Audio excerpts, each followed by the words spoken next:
Vamos abrir a palavra no livro de Êxodo, segundo livro da Bíblia, irmãos, capítulo de número 14,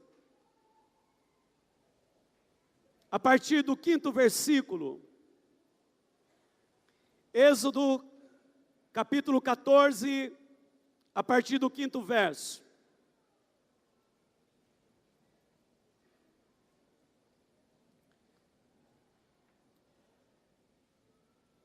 Nós queremos chamar a atenção de todos os irmãos, todos nós agora, nós não vamos conversar com ninguém, nós vamos ouvir o recado de Deus.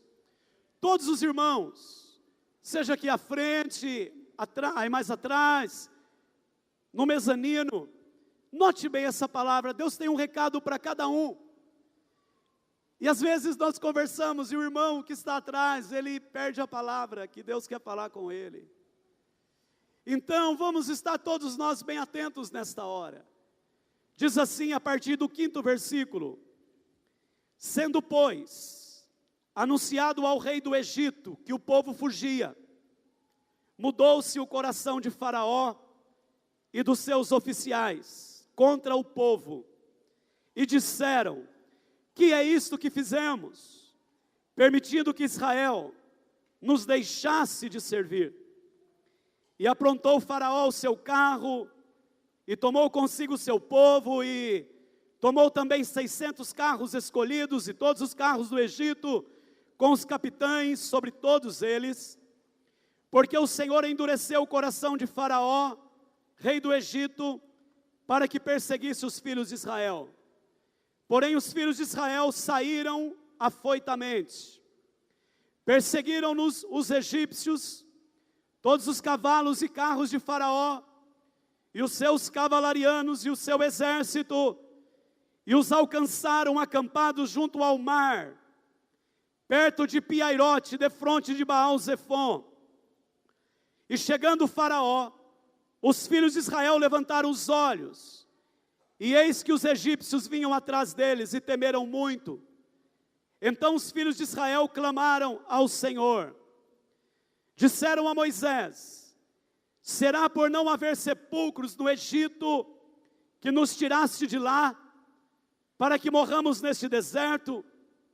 Por que nos trataste assim, fazendo-nos sair do Egito?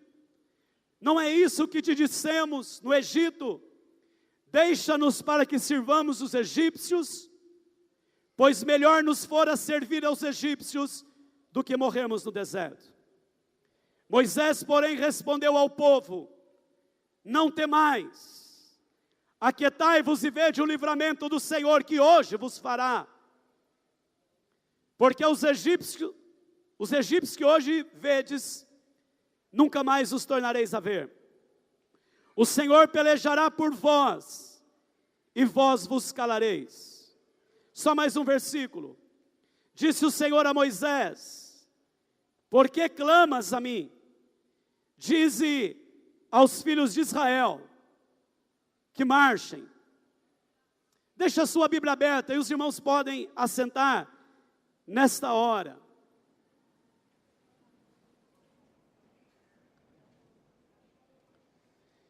O tema dessa noite, como eu disse agora há pouco, uma palavra curta.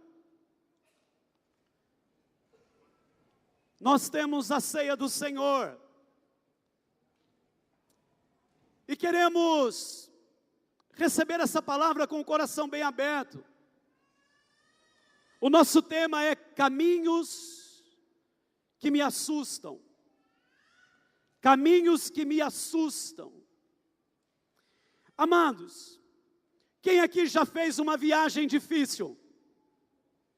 Uma viagem que você sofreu naquela viagem?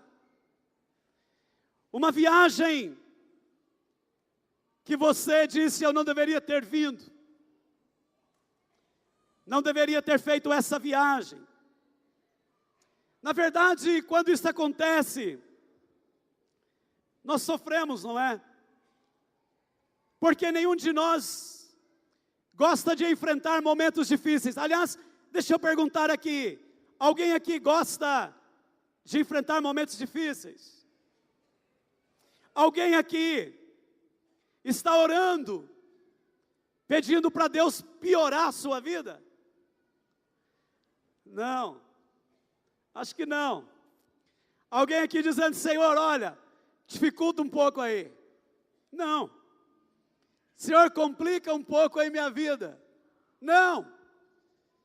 Na verdade, nós oramos, pedindo que o Senhor, Ele nos dê a vitória, a direção nas dificuldades. Mas olhe bem aqui, quem de nós não enfrenta momento difícil? Olhe bem aqui, amados, quem de nós não enfrenta lutas? Nós temos aqui uma viagem que o povo está fazendo. Amados, fazer uma viagem num caminho que nós conhecemos, e uma viagem planejada, é bom. Há quem diz assim: eu vou para determinado lugar, e faz um plano da sua viagem. Há quem diga assim: eu vou parar em tal lugar, vamos almoçar em tal lugar, vamos descansar lá naquele mini zoológico, alguma coisa assim. Ou então parar para ir ao banheiro, para tomar água. Quando nós conhecemos um caminho, as coisas ficam mais fáceis e nós podemos planejar uma viagem. Mas viajar por onde nós não conhecemos, viajar à noite, viajar quando está chovendo,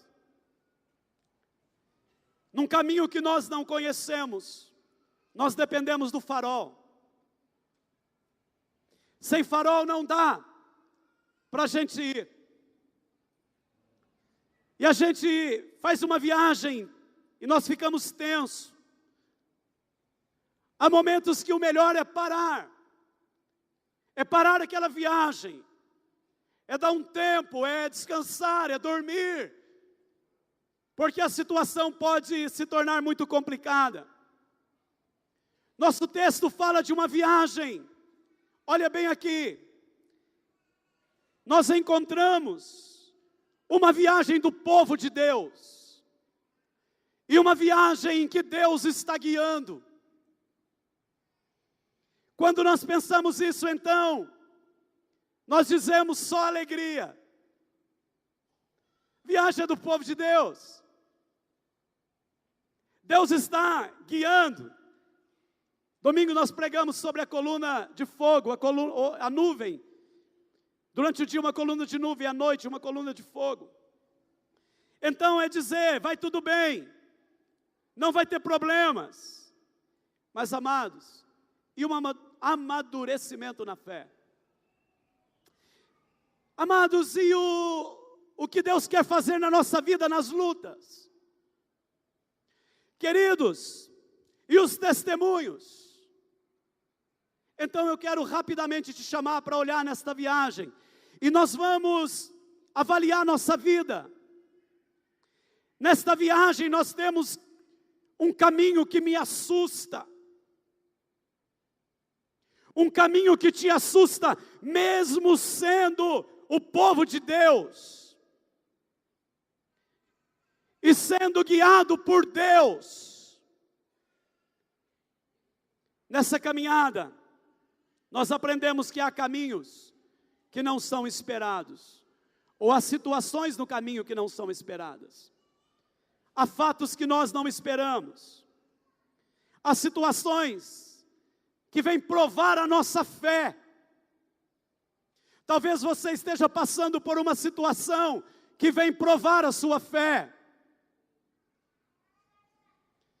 A Bíblia nos revela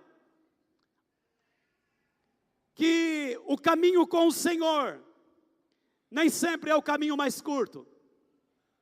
O caminho com o Senhor nem sempre é o caminho mais perto.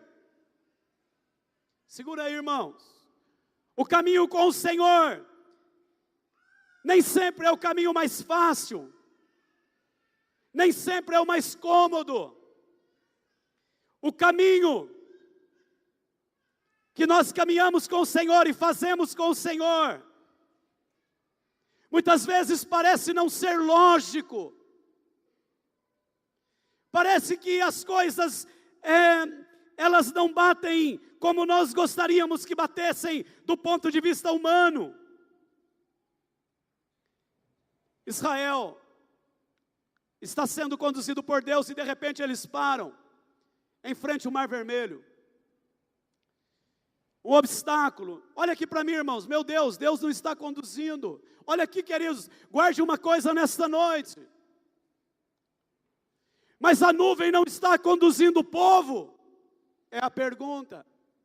Onde está a coluna de fogo?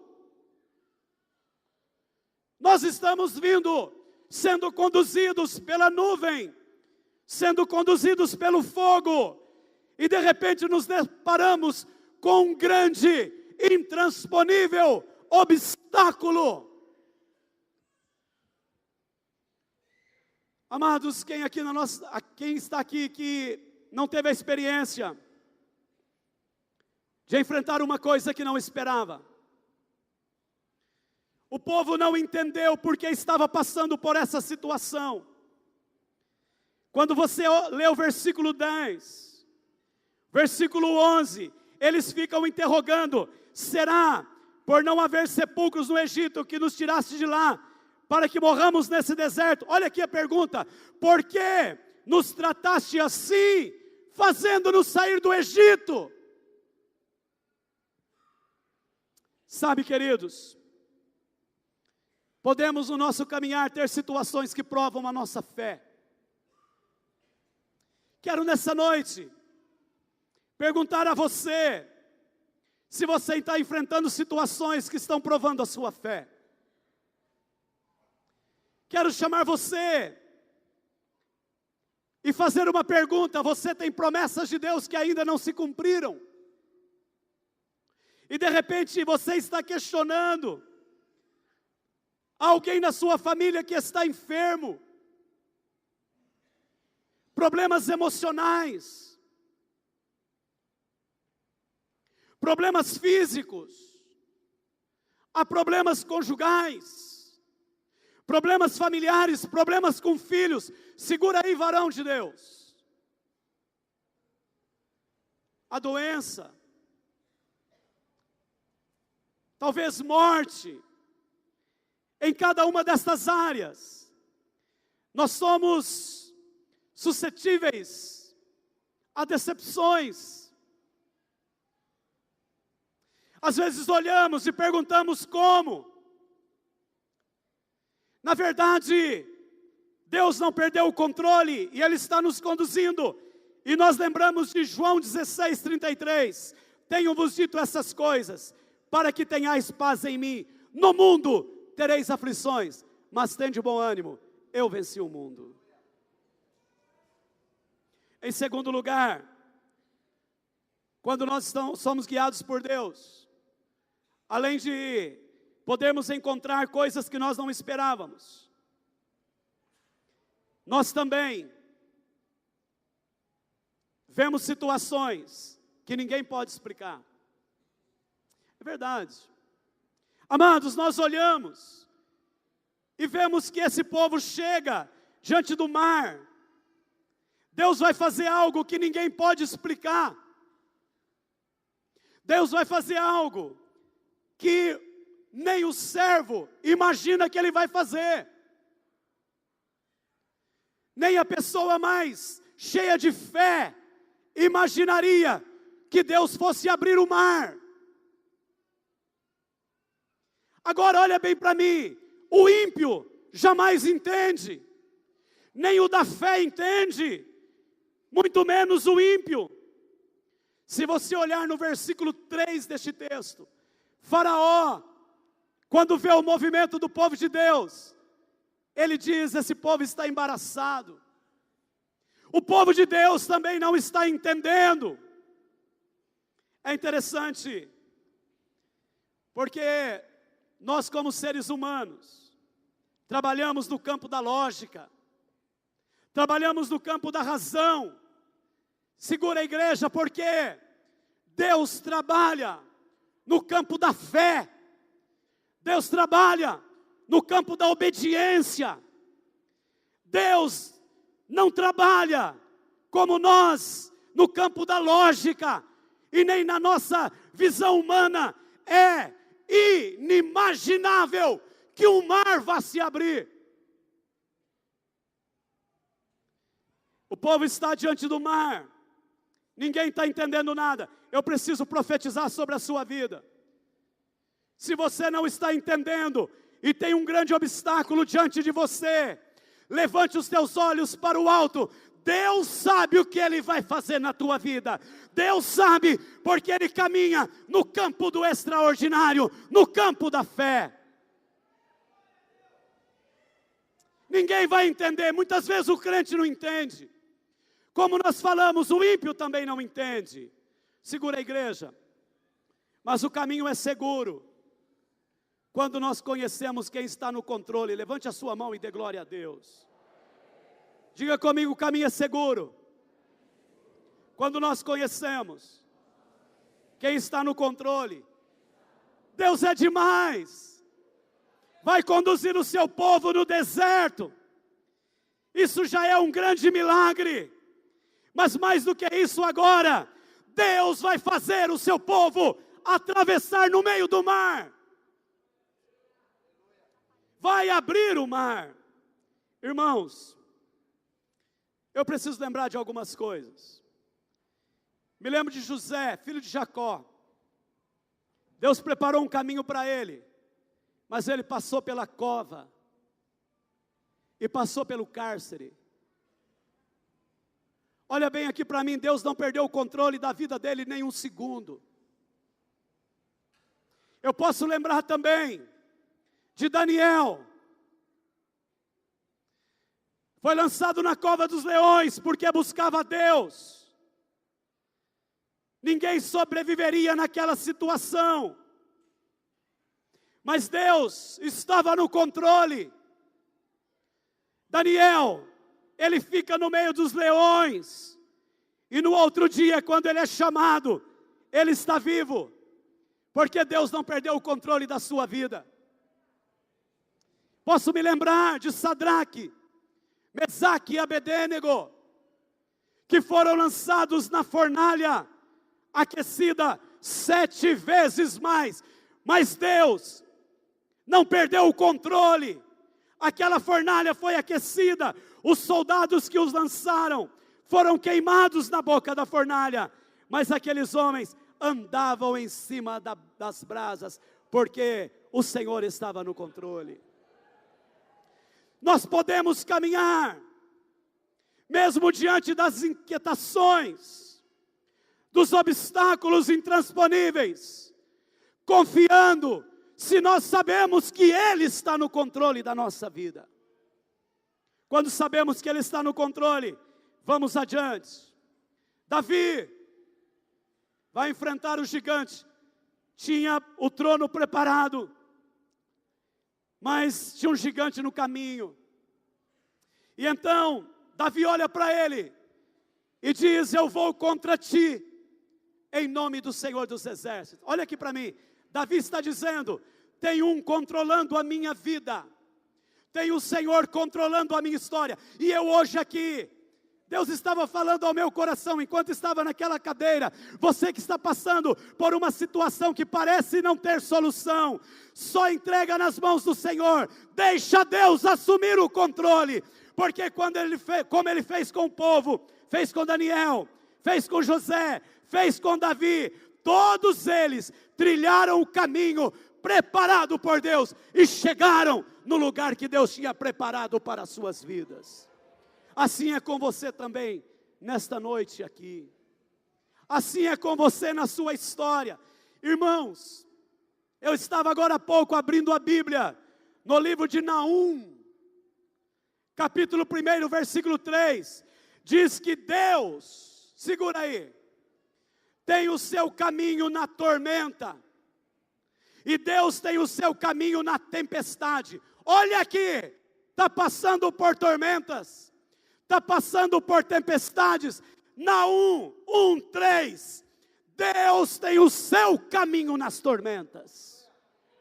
Deus tem os seus caminhos na tempestade. Então esta é a tua noite, em que você vai dizer: eu creio nesta palavra.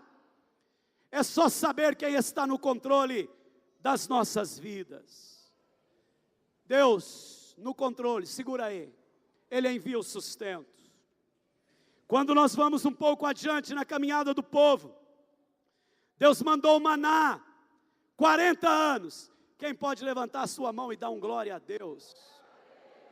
Mandou o maná, 40 anos.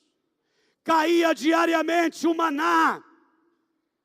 Irmãos, Deus estava falando comigo isso. Uma coisa especial, daqui a pouco eu falo.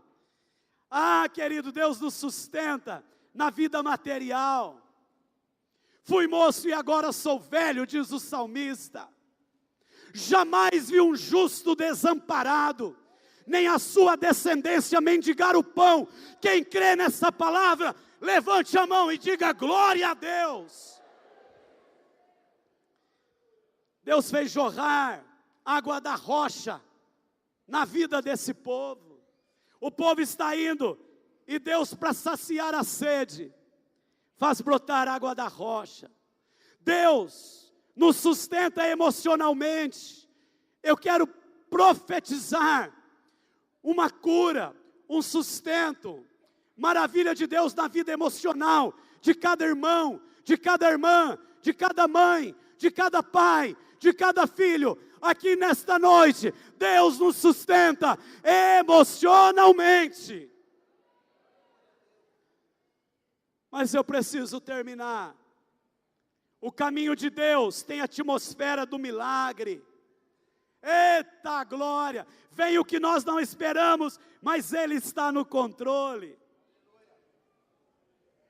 Vem o que nós não podemos explicar. A nuvem parou perto do mar. Oh Deus, o Senhor perdeu o controle? Ele olha e diz: eu sei o que eu vou fazer. Ele olha e diz: aguarda aí, que eu vou visitar o meu povo. Aleluia, glória a Deus. Quem crê, diga aleluia, diga glória a Deus. O milagre, irmãos, é extraordinário. São fatos que fogem dos nossos planos, porque se está no nosso plano, não precisa de milagre. Se está no nosso plano, não precisa de milagre. Quando foge do nosso controle, é a hora do milagre. O milagre é incomum. São fatos que não acontecem a todo tempo. Eu estava hoje à tarde pensando nesse texto. Eu nunca mais ouvi que Deus tratasse um povo com maná. Só nessa época. Nunca mais ouvi que Deus mandasse cair maná para tratar de um povo. Presta atenção aqui, igreja. Maná, flocos, assim adocicados como mel. Nunca ouvi falar que outro povo fosse sustentado por maná. Mas eu tenho ouvido uma coisa, segurei agora. De vasilhas serem cheias nas casas das pessoas, eu tenho ouvido. Eu tenho ouvido no ministério, irmãos, as pessoas contando que o açúcar aumentou porque não tinha dinheiro para comprar. Eu tenho ouvido no ministério que o feijão tinha acabado e a filha estava com vontade de comer feijão, não tinha dinheiro. Vai lá na lata de feijão, ela está cheia de feijão. Eu tenho ouvido no ministério, irmãos, que Deus tem aumentado a farinha de trigo, quando alguém precisa fazer um pão, e não tem dinheiro para comprar, e vai lá, e tem farinha de trigo, onde não tinha. Eu tenho ouvido, irmãos, de pessoas que estavam com vontade de tomar café e não tinha café. Eu já apanhei café. Para o café chegar no estado do pó, dá muito trabalho. Tem que apanhar, tem que secar, tem que limpar, tirar a casca, depois tem que torrar. E a minha mãe falava: Adilson, vai lá no moinho moer. Eu ia lá moer, caiu o pó para fazer o café. Eu falava: meu Deus, como dá trabalho o bendito do café. Mas sabe, amados, o Rei dos Reis, o Senhor dos Senhores, o Deus da glória, Ele traz o pó. Eu já ouvi pessoas que disseram: tinha vontade de tomar café, Deus aumentou o café, faltava o açúcar, Deus trouxe o açúcar, faltava o arroz, Deus trouxe o arroz. Pastor, não tinha carne, Deus mandou alguém bater na porta e dizer: fui lá no açougue, Deus me trouxe você na mente, e eu trouxe aqui um pouco de carne para você. Eita Deus, que mandava o maná, continua agindo na história. É o mesmo Deus, é o mesmo Deus, Ele é o mesmo, ontem, hoje e para sempre, continua sendo o Senhor das nossas vidas. Aleluia. Eu preciso terminar. Podemos contar com a vitória de Deus nos caminhos que nos assustam. Tem hora que eu tenho vontade de correr. Isso para não falar, irmãos, que tem hora que dá vontade de morrer. Aí o Espírito Santo vem e fala: meu filho, tem muita coisa. Sabe, irmãos, enquanto o povo andou na presença de Deus, Israel foi vitorioso.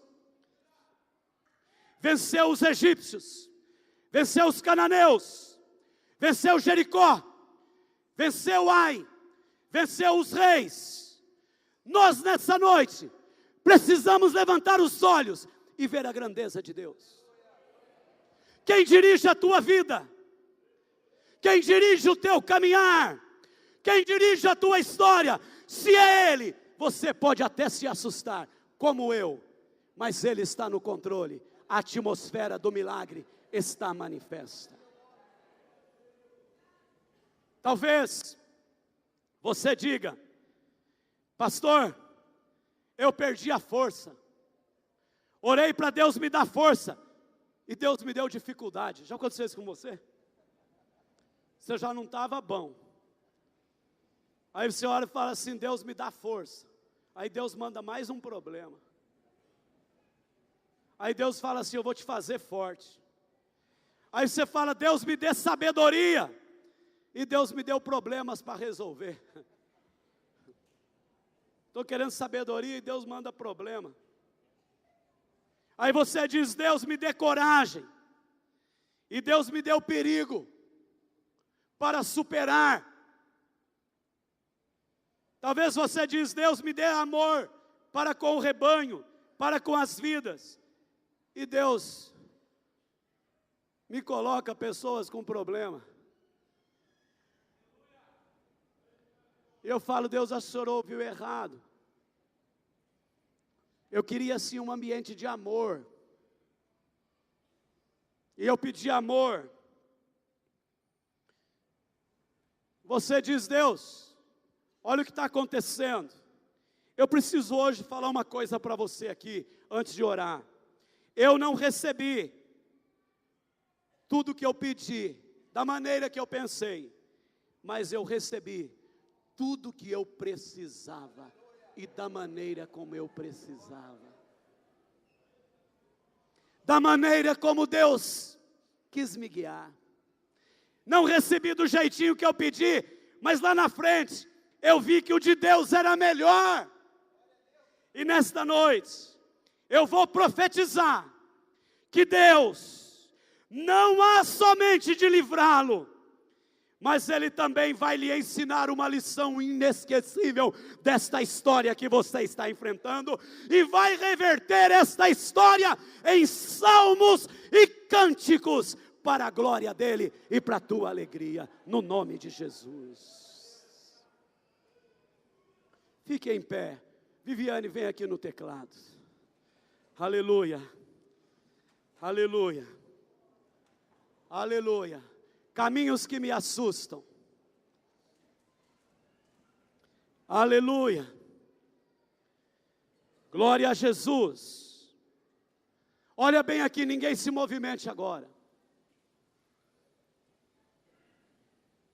A Bíblia me diz, e a Bíblia te diz, aquele que habita no esconderijo do Altíssimo e descansa à sombra do Onipotente, diz ao Senhor, meu refúgio e meu baluarte, Deus meu em quem confio, pois Ele te livrará do laço do passarinheiro e da peste perniciosa, cobrir-te-á com as suas penas, e sob as suas asas estarás seguro. A sua verdade é pavês e escudo. Não te assustarás do terror noturno, nem da seta que voa de dia, nem da peste que se propaga nas trevas, nem da mortandade que assola ao meio-dia. Levante a sua mão. Caiam 1000 ao teu lado e 10.000 à tua direita, tu não serás atingido, somente com os teus olhos contemplarás e verás o castigo dos ímpios, pois disseste, o Senhor é o meu refúgio, fizeste do Altíssimo a tua morada, nenhum mal te sucederá, praga nenhuma chegará à tua tenda, porque aos seus anjos dará ordens a teu respeito, para que te guardem todos os teus caminhos, eles te sustentarão nas suas mãos, para não tropeçares em alguma pedra, pisarás o leão e a áspide, calcarás aos pés o leãozinho e a serpente, porque a mim se apegou com amor, eu o livrarei, pô-lo-ei a salvo, porque conhece o meu nome, ele me invocará, e eu lhe responderei, na sua angústia, eu estarei com ele, livrá-lo-ei e o glorificarei, saciá-lo-ei com longevidade, e lhe mostrarei a minha salvação.